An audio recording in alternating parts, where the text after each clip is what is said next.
Cryptocurrencies can prove to be a threat to the stability of the financial system, says a new report out today. Yahoo Finance cryptocurrency reporter Jennifer Schonberger has the details. Jen.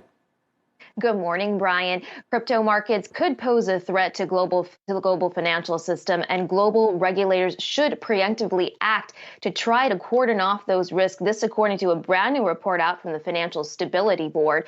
The international organization, which monitors global financial risks, looked at the potential vulnerabilities for unbacked crypto assets, including Bitcoin, stablecoins, decentralized finance, along with crypto trading platforms. While the FSB says that crypto remains a small part of the overall global financial system, risks could escalate rapidly, highlighting growing links between crypto and the traditional finance system, noting that liquidity and credit risks for assets that back stablecoins have the potential to create runs on stablecoins and spill into short-term funding markets.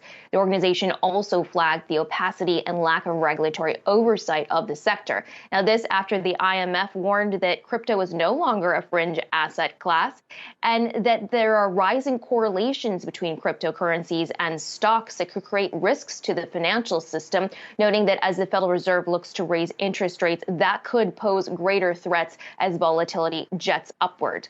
Now, separately on the regulatory beat, the Securities and Exchange Commission is looking into the relationship between Binance's U.S. arm, which is, of course, the largest cryptocurrency trading platform, and two trading firms with ties to Binance's founder. This according to a report from the Wall Street Journal. Now, one area of focus for regulators is how Binance disclosed to customers its links to trading firms, raising the issue of whether they're giving their affiliates some sort of unfair advantage, perhaps allowing them to trade first. I asked the SEC about this, and they are declining to comment at this point, guys.